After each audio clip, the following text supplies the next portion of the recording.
This episode is called Rumpole and the Sporting Life. Barristers used to have days out with a race which barristers would ride, or they would own the horses that ride. And Hilda takes Rumpole out. Rumpole doesn't really enjoy country life, but there's a scene in this episode in a car where he's sitting and a very large dog sitting behind him keeps on licking his face.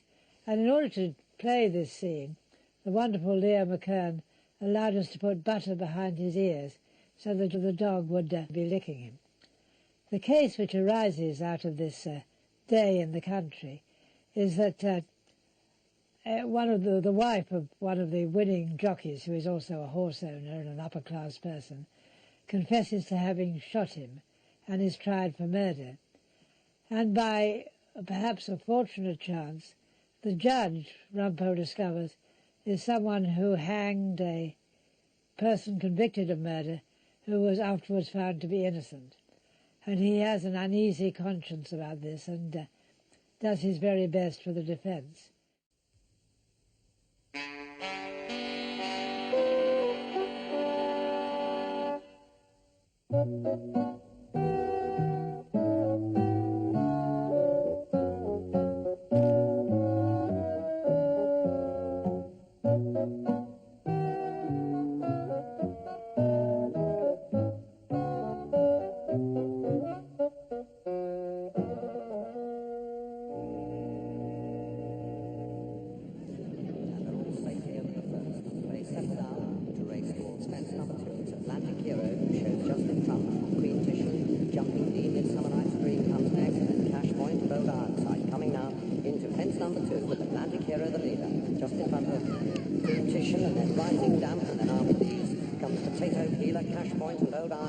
Racing now round the turn towards the far side of the course, where Queen Titian has taken up the running from Cash Point and rising down. The Atlantic Heroes in fourth, coming now to fence number 7, and Queen Titian is still showing just in front. But after these Cash Point and then Old Ironside with Atlantic Hero. Come on, Atlantic Hero, get a move on.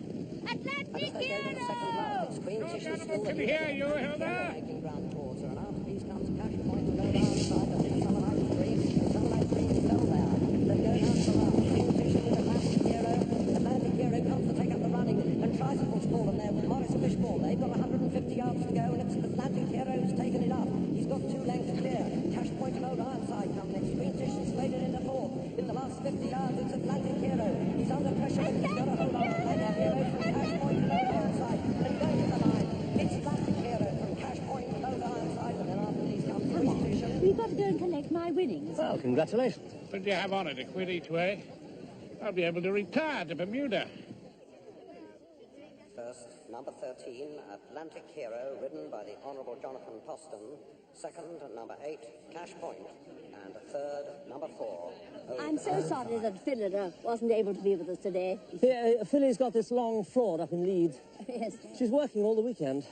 She would so much have enjoyed it. Of course, Rumpole has really no sporting interest. I've often wondered why sporting interests have to be held in leaking wellies and cold mud. What do you fancy for the 3 o'clock, Henry? Well, his clerk tells me that Mr. Lorimer's not all that fit. He's been overworking on his revenue cases. Likely to fall at the first fence, is he? Harley Waters, QC. In good condition, is he? Been taking his oats and all that? Yeah, rather too liberally, according to his clerk. Now, the fancy is Mr. E. Smith on decree absolute. Oh, in good form, is he? Teetotal, his clerk informs me. And he does press-ups in chambers. Simply, Uncle Tom, I won. Oh, really, Mrs. Rumpole? I didn't know you were running. Will the course doctor please come to the declarations office? The course doctor, please. I'm so glad. Declarations office. This one is on me, you know. Oh, Hilda's in the chair. Eston Brown? Right. Oh, there you are, Rumpole. I haven't had you before me lately. I suppose you don't get any of the serious crimes these days. Oh, I've been occupied elsewhere. I must join my wife. She's spending the winnings. You've been having a little flutter here, have you? I don't see you as a gambling man exactly. I suppose a lifetime spent in Old Bailey trials gives one a taste for games of chance. What's that supposed to mean? Well, don't you sometimes feel that trying to assess the outcome of a case is rather like sticking a pin in the sporting life with your eyes shut? The aim of an English criminal trial is to do justice. I don't see you can possibly compare it to a horse race. Good day, Erskine Brown. Good day to you, sir. Rumpole. Clybourne's our oldest judge. Yes, I know. Appointed so long ago, they can't get rid of him. He's one of the last survivors that ever sentenced people to death. They say he used to order muffins at his club on those occasions. Come on, sweetheart, fill this cherry up with champagne. A lovely cup, jolly, how excessively brilliant. One small rum, Hilda. Is that the extent of our celebration? I thought you were going to fill my wellies with champers. Well, cheers. You're very good help. Thank you, Rumpole. Mrs. Rumpole. How are you, Erskine Brown? Oh, all right, I suppose, Fiona. You're in uniform, too. All these khaki-clad figures slogging through the mud. Reminds me of the retreat from Mons. You were never at Mons. Rumpole was in the RAF ground staff, but you're All right, put me in mind of the nappy, the RAF Uxbridge after every night. Well, who's for another fifth race? Hello, Lucy. Oh, hi, Spot. Disgusting to see you. Loathsome to see you. You two obviously know each other. This is my big sister, Jennifer Poston. This is Rumpole, Mrs. Rumpole. Oh, how riveting. I've heard so much about you. Pimpsy says you got her into chambers by some miracle. It was one of my trickier cases, yes. Pimpsy says you win them all because you're the most super barrister in the whole of England. Absolutely brilliant, says Pimpsy. Daddy always came to the bar races, but it took me weeks to persuade Rumpole to accept Claude Erskine Brown's wonderful invitation. Did you come on your own, Fiona? No, with my boyfriend, Jeremy Jarley. He's rather dull, but he is a solicitor. He's the one doing the serious drinking. Oh, look. There's my gorgeous winner. I say, your wife, is she really the one you call? No, she's the one I call Hilda. Rumpole, that's the chap who won for me on Atlantic Hero. Oh, yeah. Beautiful. Well done. Kiss for the winner, Johnny. Oh, yeah. Such a nice-looking young man. Do you know him? He's my husband. Oh, really? I do think I ought to thank him personally. Well, come on, then. Why don't we whiz over? I must just say, well done. It does make a day at the races so much more thrilling when you're on a winner. Well, can't say I saw you. Oh, these amazing old wrinkles. This is Mr. and Mrs. Rumpole, Johnny. And Claude Erskine Brown. Mr. Rumpole's a tremendous legal eagle. Oh, my God, you're not one of the galloping barristers. Oh, hardly. None of your lot got placed. Terribly bad luck. Go for a swig. Thank you. Thank you very much. Fish face! He's cutting us dead. Come on, Fish, don't be weedy. Good afternoon, Miss Fish. Mrs. Morris Fishbourne lives next door to Jennifer and Jono. Delighted to meet you. I say, Fish, how did you manage to stick on till the last pence? Super glue? He was hanging on to the mane, I saw him. Congratulations, Jonathan. Oh, isn't he a lovely loser? I say, Fish, if you want to ride something in the next place, why not try a bicycle? I'm not riding in the next race. Is Mummy taking you home to tea? I'm driving Mother home. Yes, Jennifer. Oh, come on, Fishy. Have a gulp of champers. It's quite all right. Only got all our germs in it. Thanks.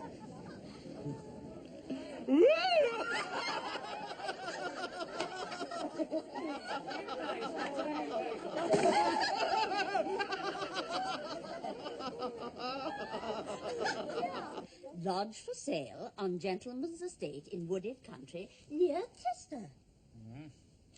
What's that you're reading, Hilda? Country Life, of course. Were there no daily telegraphs? 3 bedrooms, 2 recepts, with access to good rough shooting. Oh, I rather think... Doesn't it sound attractive, Rumpole? I rather think I've got worries enough without you taking up rough shooting. What did you say? I said it might be safer in Tooting or around the inner London sessions. I mean, in those places, one can go for a walk without running the risk of getting a charge of grape shot or whatever it is in your breeches. Nonsense, Rumpole. That day at the bar races made me realize what we're missing. Mud? The countryside. Oh. Now then, if we sold our lease here... Oh, yes, we could buy a deer park and a Palladian mansion. Daddy always used to say that what a successful barrister really needed was a place in the country. Was he speaking from the stately semi-detached to 13 Acacia Avenue, Horsham, at the time? Can't you just see us, Rumpole? Sitting by a log fire, taking a glass of sherry, perhaps, while the sun sinks over the home wood. Hilda, I can see us with the boiler gone out and all the London trains cancelled, up to our elbows in snow and mud. And out in the home wood, somebody's bound to be killing something.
What happened? I shot him. It was an accident.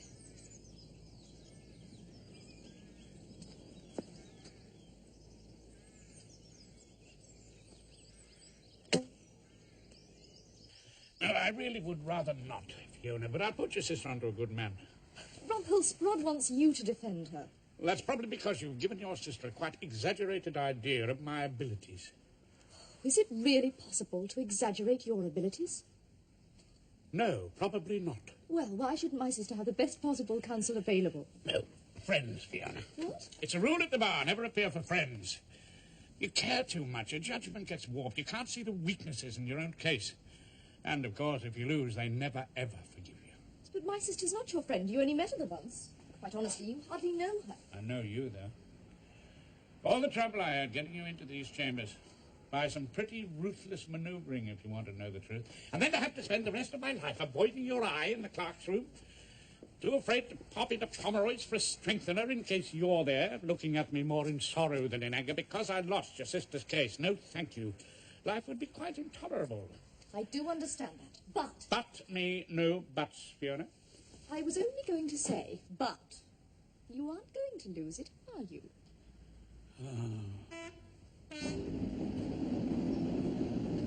Horace Rumpole? Yes. Just a minute. Why don't you bring your stuff in here, eh? Thank you. Nice to meet you. Jarling, Jeremy Jarling. Yes, how do you do? Something in the post in case. Yes. Jolly good. Now, peace offing.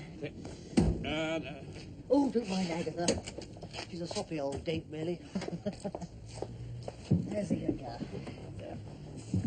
Now then, where would you like to go? Tester Arms or the prison? Well, which is the least uncomfortable? I would say the prison. Pinch. Oh, Run you there, shall I? It's a little way out of town. thank you. Belt up. Pardon? Oh, yes. Well, I must say, this is all the GMPU.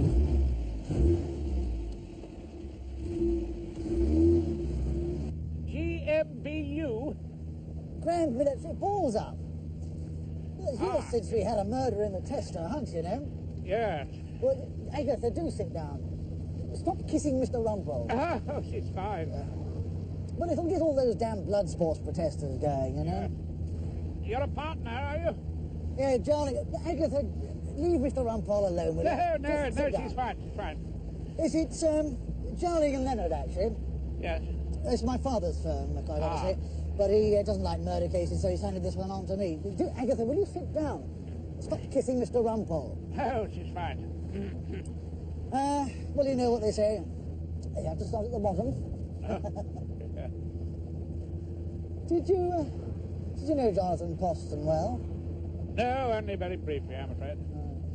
People around here had a tremendous lot of time for John. Oh, really? I'm sorry. Well? Well, it's the last thing the defense needs in a murder case, a well-liked corpse. Well, of course, you'd You'd know all about that, wouldn't you?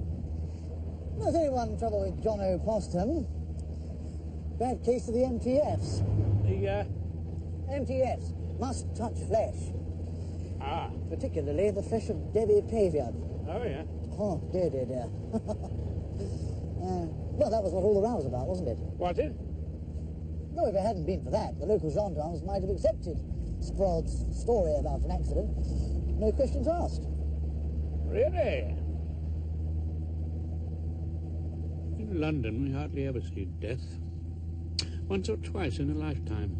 An old age pensioner, perhaps, collapsed on a cold night in the tube, or a shape under a blanket in a small crowd as we drive past an accident. In this peaceful landscape, they see it every day. They watch hounds tearing foxes to pieces, or coarse hares. They hang up magpies and jays in the wood as a warning to others. I'll lay a small wager that at the end of that garden, there's some retired naval man tearfully putting down his dog. No doubt about it, death's a routine event in the country. Well, what's a husband, more or less, in the shooting season? And that would be the basis for the defence.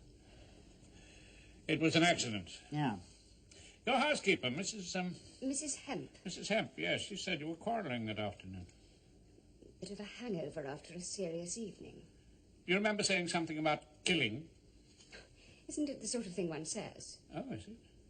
Well, don't you quarrel sometimes? With she who must be Happily, neither of us have a shotgun. After the quarrel, your husband went out. He wanted a walk, I suppose, to cool off. And so did you? Yes. But you took your .20 ball with you. You know something about guns. Why'd you do that?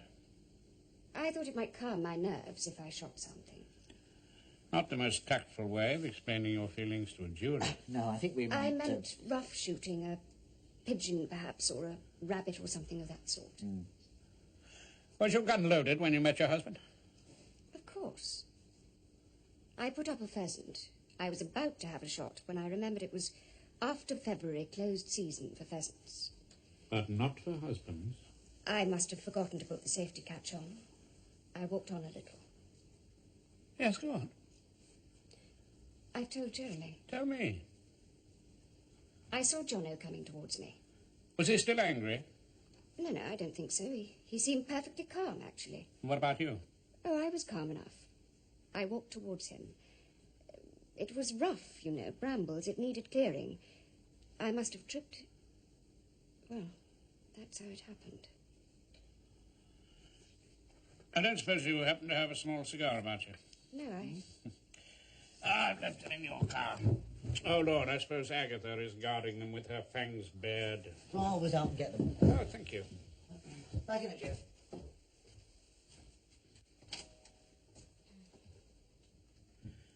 He's one of your lot, isn't he?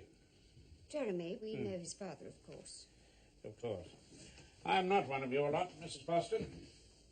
Unlike Jeremy, I don't drive around the country with a weapon and a hound of the Baskervilles in the back of my car. I'm not even familiar with your language, which seems to me to have been designed with the express purpose of saying absolutely nothing. I have descended among you like a creature from outer space. You may talk to me as to a complete stranger. What do you want me to say? Anything you think I should know.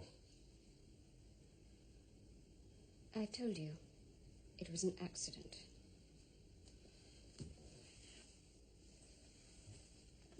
So, I walk. I stumble. Bang. It's possible, I suppose. But it's much more likely I would have blown your feet off. Never let your gun pointed be at anyone. That nothing... it should unloaded be matters not the least to me. Come again. You don't know that? No, we must have learned different nursery rhymes. Well, Jennifer Poston would have known it, though, wouldn't she? She learnt her gun training, I should think, at her nanny's knee. Oh, rather, yes. Her father was a terrific shot, you know. Oh? Yeah, it runs in the family. What are you looking at? Oh, the scene of the crime, the locus in quo. What do you do now? Crawl round on your hands and knees collecting old bits of cigarette ash in an envelope? Not exactly. This locus in quo looks exactly like any other bit of the English countryside to me. Where does this lead to? More Poston country? Fishbourne country, actually. Who? Morris Fishbourne. Dreadful weed, with a good deal of money. Gets ragged a lot for trying to ride at point to point. Invariably hits the deck. Fish face. Oh, of course, you met him. Yeah, friend of the Postons. What? They can't stand him. Really? Well, no one can, actually. He's not exactly PLU. People like us. Well, he puts up all those Podsy notice boards all over his land. Gets his cash from laxatives. Oh. Fishbournes keep you regular. I rely on the old medicinal claret. Ah. Hello, someone in pain? Oh, no, not at all. That is a cry of pure randomness. Look, I'll show you.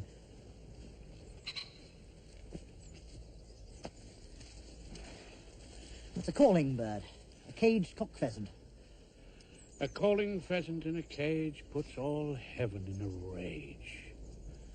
Yes, well, anyway, the old devil that lives here keeps it to entice all the Poston lady pheasants into the garden, you see.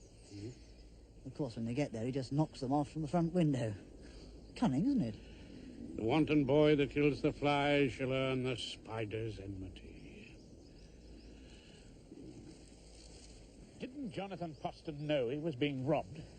Well, yes, I suppose he just let it go on. Old Jono was a bit of an innocent in spite of everything. Anyhow, he couldn't have got Figgis out of the cottage. He's a protected tenant. Did you say Figgis? I bet he's in there. Do you want to talk to him? Talk to a prosecution witness? Oh, dear me, no. Definitely NSOB. NSOB? Not Sporting Old Bean.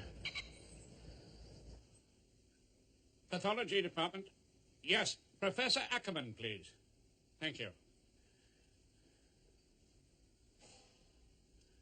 Hello, old sweetheart. I hope to catch you before you vanished into the morgue. Oh, how'd you know it was me? Yeah, fine, thank you. Ah, yes, I'm afraid I could do with some help. No, it's not blood this time. It's gunshot wounds. No, not a handgun, a shotgun.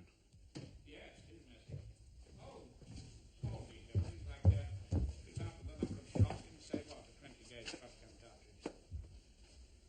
I see, 250 to 270. Yes, come in. Oh, yes, indeed, yes. No, I know the book very well, but I don't see how I can lay hands on a copy of it down here now.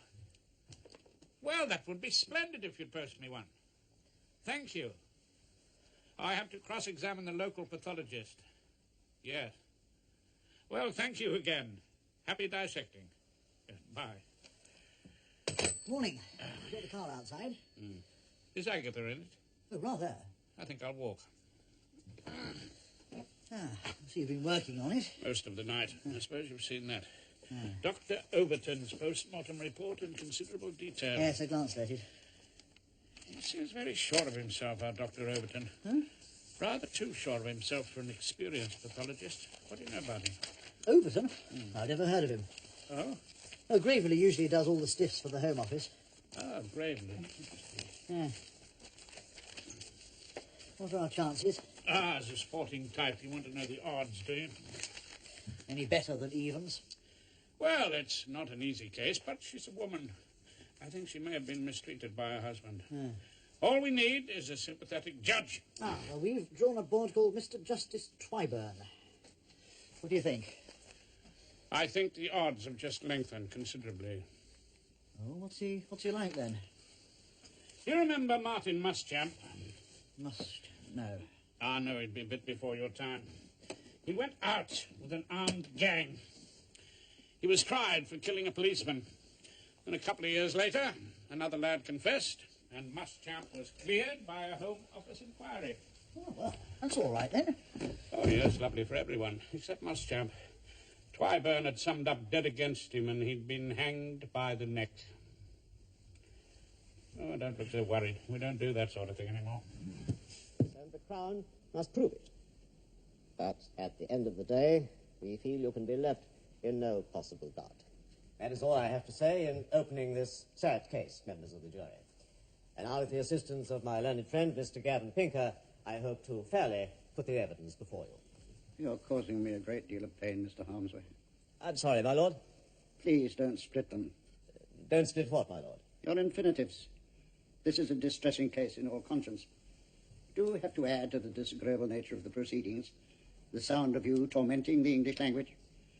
You hope to put the evidence fairly. Yes, my lord. Yes, why don't you start to do so?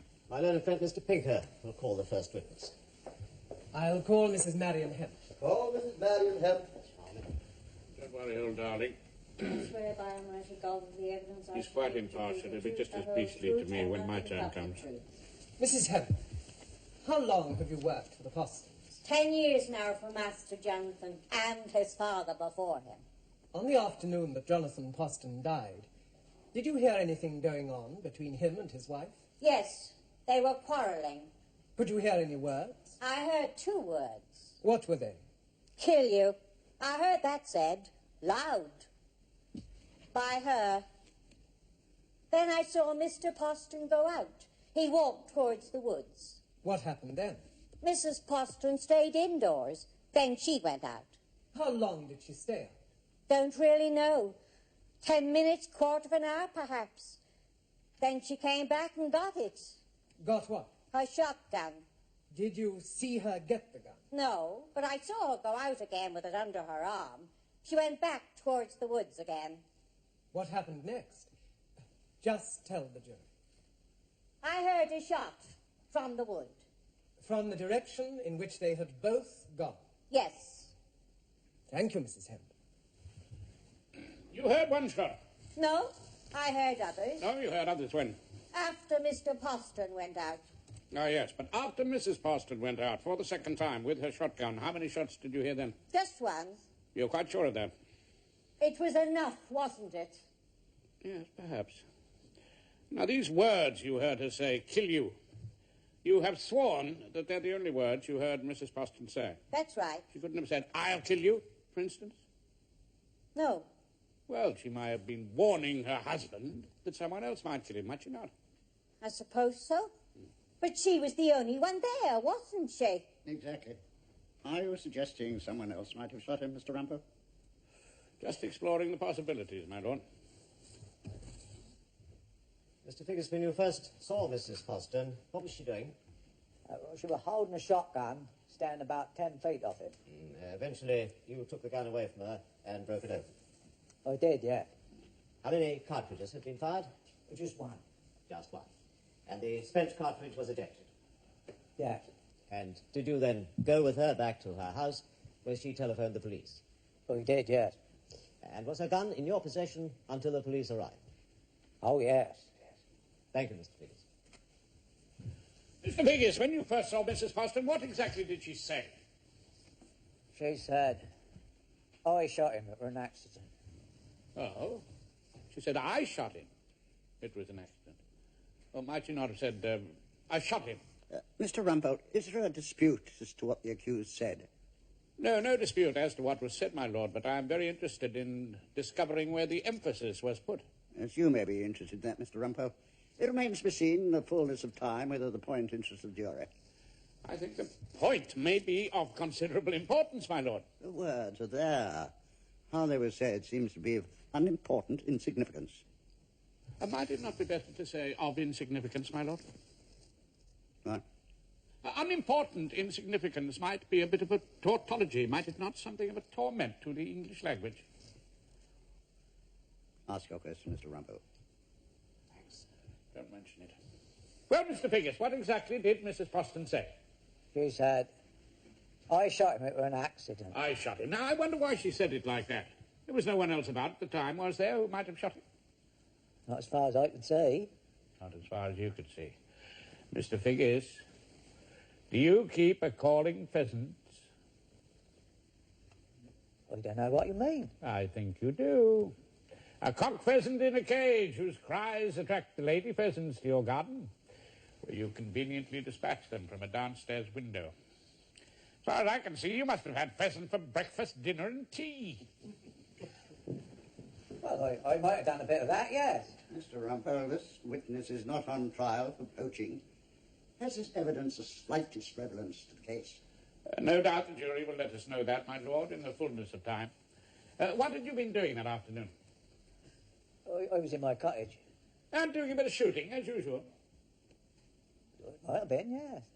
And your garden is what, some 10, 15 yards from the scene of the alleged crime? Mr. Rumpole, may I remind you that your client has already admitted shooting her husband with a shotgun, and shotgun wounds and pellets were found in her husband's body. Your lordship may remind me of that, but I can assure your lordship I had not forgotten it. Thank you, Mr. Figgis. Thank you, Mr. Figgis. No further questions. Very well. Members of the jury, this may be a convenient moment for you to take some refreshment. Be back at 2:10, please. Be upstanding.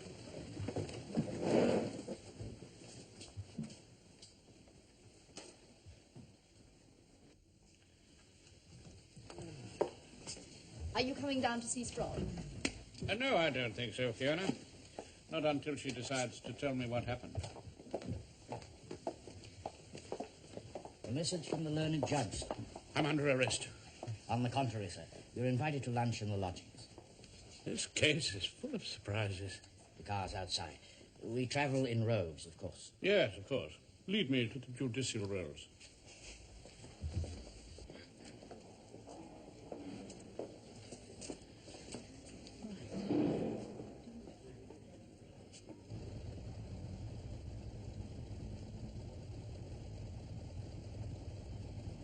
There you are at last, Rumpole.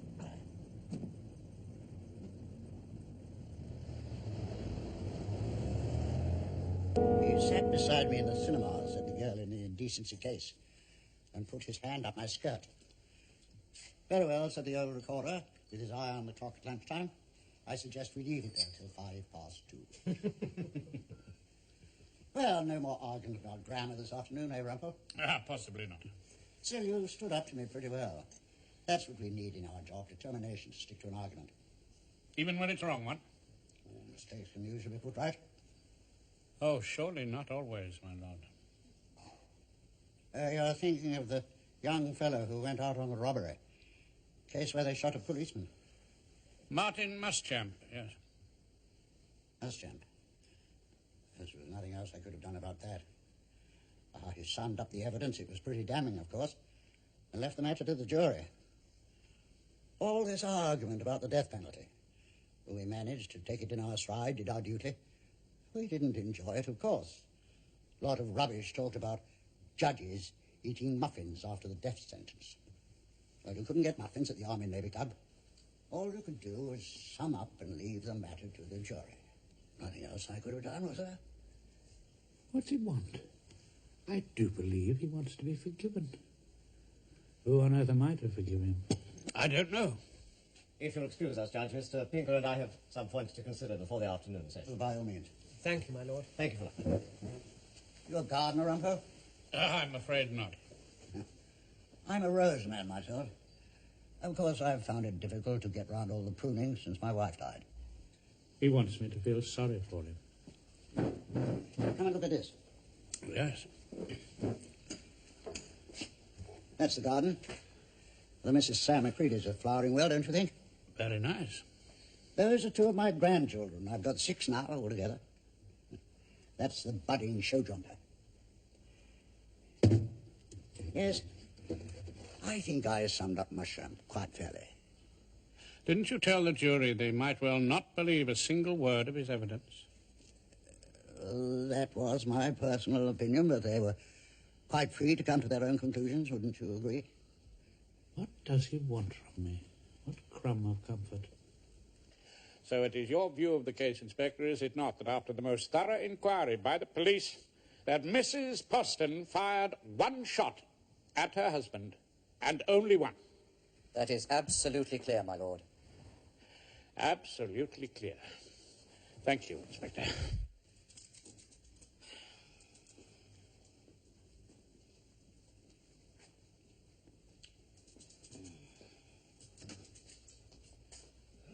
Look, I'm Dr. Overton. The pathologist. I'm an extremely busy man. Might be kept hanging about all the afternoon. Don't worry, Doctor. We've got the message. They're ready for you now. Dr. Overton, have you investigated previous cases of death by gunshot wounds? I think 1. Only 1, I see. And have you been called before to give evidence in a murder trial? No, not actually. Congratulations on your debut. Thank you. How was it exactly that you were called upon to conduct the post-mortem examination? Is not the Home Office pathologist for the Chester area the highly experienced and very aptly named Dr. Gravely? Dr. Gravely was away at a conference at Scarborough. I was called in at short notice. Ah, and saw your big chance. His big chance of what, Mr. Rumpole? Perhaps your big chance of ingratiating yourself with the local police by agreeing with their conclusions. I did agree with their conclusions, yes. And with their view that the body of Jonathan Poston had received the impact of one and only one shotgun wound. That was my conclusion. From which we might infer that it was the shot from Mrs. Poston's gun which caused his death, either deliberately or by accident. Yes. A shotgun wound consists, does it not, of a large central wound surrounded by an area of scattered shot. That's true. And the further away the shot is fired, the larger the area of scatter, and correspondingly smaller the central wound. I agree. I'm glad you do. Would you look at photograph number 3, please? You have drawn a circle around the hole that you consider fatal. That is near the center of the chest in the jury's photograph. I see that, yes. And that is where you consider the fatal shot entered. Well, I'm sure of it. Absolutely certain? I have no doubts whatever on the subject, Mr. Rumpole. How pleasant it must be to be so sure of yourself. There is another, smaller wound just above it, is there not? Will you care to borrow my glass? No, I can see perfectly well, thank you. Is that the darkest spot on the photograph? Just show us where you're looking, Doctor. Here, my lord. Yes. It's about 2 o'clock from the pencil circle, members of the jury. Yes, what did you take that to be? I took that to be part of the scatter. Could it not be the central wound from another shot fired from some distance further away? I suppose that's a possibility. Oh, indeed. It wasn't a minute ago, was it? Just a possibility. So when you told us that you were absolutely certain that there had been only one shot, you were giving this jury an opinion which was not entirely reliable. I see no reason to suppose there was more than one shot. But it is a possibility. Yes. And what would turn that possibility into a probability, Dr. Overton? Well, I suppose if there was some strong additional evidence. Of which you say there is none. Not as far as I know. That is something for the jury to consider, the extent of your knowing. How many pellets are there in a 20-gauge shotgun cartridge, Dr. Overton? I would say about an ounce of shot. I didn't ask you how much it weighed. I asked you how many pellets there were. How many pellets? Are you hard of hearing, Dr. Overton? No, not in the least. Would you force yourself to answer my question? If I think I'd have to look that one up. Look it up? You didn't think to look it up before you came here to give so-called expert evidence against a woman of unblemished character on a charge of murder? Then let us see if you remember this without having to look it up. When you conducted the post-mortem examination, you found a large number of shot in the deceased's body. A very large number indeed. A very large number. I am obliged to you. Did you count them? May I look at my notes? Oh, look at whatever you like, except the inspector in charge of the case. He's not able to help you now. Mr. Rumpole. Oh, your lordship objected to that observation. I will withdraw it. Well, how many pellets were found in the deceased body, Doctor? 478, my lord. And there may have been some you missed. Some that missed their target altogether. There may well have been. For your information, Doctor, and to save you the trouble of looking it up, the average contents of a 20-gauge shotgun cartridge is between 250 and 270 pellets. Well, I must accept that, of course. So does not the presence of almost double the number of pellets in the deceased body suggest to you that there must have been a second shot? It might do so. Might it not? And if Mrs. Poston fired only one shot, as 3 independent witnesses have testified, might not a second person have fired the other? Surely that is a conclusion for the jury, Mr. Rumpole. It is a submission of mine, my lord, that I consider that to be the only conclusion. Thank you, Dr. Overton. Oh, Doctor, before you go. Yes? If you intend to continue in your present line of work, may I recommend Professor Ackerman's Gunshot Wounds in Forensic Medicine? It's a handy little volume. It was quite an easy read for the beginner. No further questions, my lord. Very well. I think we'll break off there. At 10:30 tomorrow morning, members of the jury. The upstanding. All you having anything to do with the Queen's justices for the city of Chester may depart hence and give your attendance here tomorrow morning at 10:30 of the clock in the forenoon. God save the Queen and my lords the Queen's justices.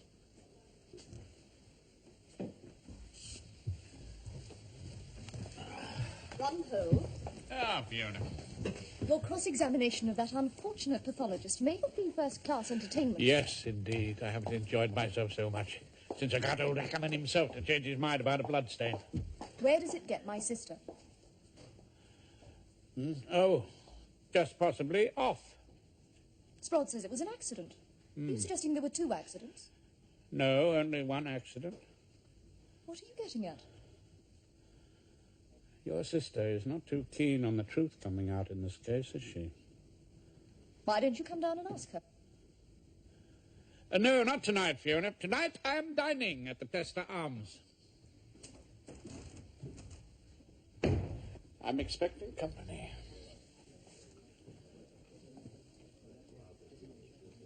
Mr. Rumpole?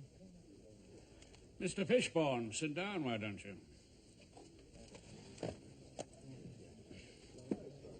Did you have a good dinner? I had what is called the Chester Arms set meal. Pâté maison in the form of liver ice cream, a steak cut from the nether end of some elderly animal and lightly singed under an X-ray machine, and a cheese board aptly named. The cheddar had the flavour and consistency of damp sawdust. Oh, and the whole sumptuous repast topped off with a bottle of ice-cold claret, which made Pomeroy's prompt taste like Chateau Lafitte. What have you got to tell me, Mr. Fishburne? You can't get her off, can you? You tell me. I mean, I don't see how you can. She said she did it. Did she tell you that? No. She won't see me. Indeed. But you know why Jono Poston would have wanted to see you, though, don't you? It wouldn't have been to criticize your riding ability, would it? No, it wasn't for that. What she actually said was, I shot him. It was an accident. Who else did she think might have shot him, do you suppose? Who else do you think could have shot him, Mr. Fishburne? It couldn't possibly have been me. Oh, indeed. Why not? I wasn't here. I'd gone up to London, quite unexpectedly. I had a call from our lawyers and I went up just after lunch. Any number of people saw me. Our first bit of luck in this case. That is a splendid example of what we call in the trade a cast iron alibi. He couldn't have done it. He was in London with his lawyers, so you can stop shielding him. Yes, I remembered seeing your face when he fell at the last fence. You were very upset. I thought you were his wife. But then afterwards you were laughing at him with the others, so I knew you were hiding something. Jono found out, did he? Such a mess. What shall I do?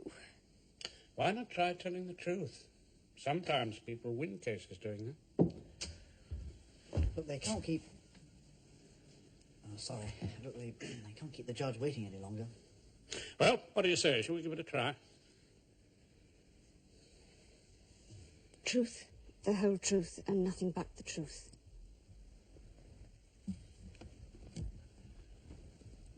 Mrs. Poston, on the afternoon that your husband died, you quarrelled. What was the quarrel about? About Maurice Fishburne. He is your next-door neighbour? Yes. Yeah. What did you tell your husband? I told Jonathan that I loved Maurice, and that if he would divorce me, we hoped to marry. I had been unhappy with my husband for a long time. Had he been violent? Yes, quite often. So that on the afternoon that you quarrelled? He said he'd go over and see Maurice and tell him never to see me again. He threatened to beat Maurice up. I knew that Maurice could have a violent temper and that he hated my husband. I think I said if he went, that Maurice might kill him. Ah, Maurice might kill him. Had Maurice told you that he might kill your husband? When he heard how he treated me, yes. Yeah, and you had taken those threats seriously? I knew that Maurice was a very determined man, that he has a strong will. Yes. Let us come to the moment when your husband left the house. He said he'd gone out to cool off. After a while, I thought he'd gone to Morris's, so I decided to follow him. I got as far as the track by Figgis's cottage, and I saw Jonathan. Well, Yes, go on. Well, there was blood. I saw that he was dead. Yes.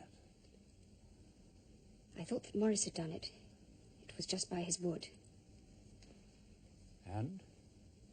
I knew that Morris couldn't get away with it, and that he'd be convicted of murdering Jonathan. I did not know at that time that he was up in London. I suppose I was in a sort of panic. Yes. So what did you decide to do?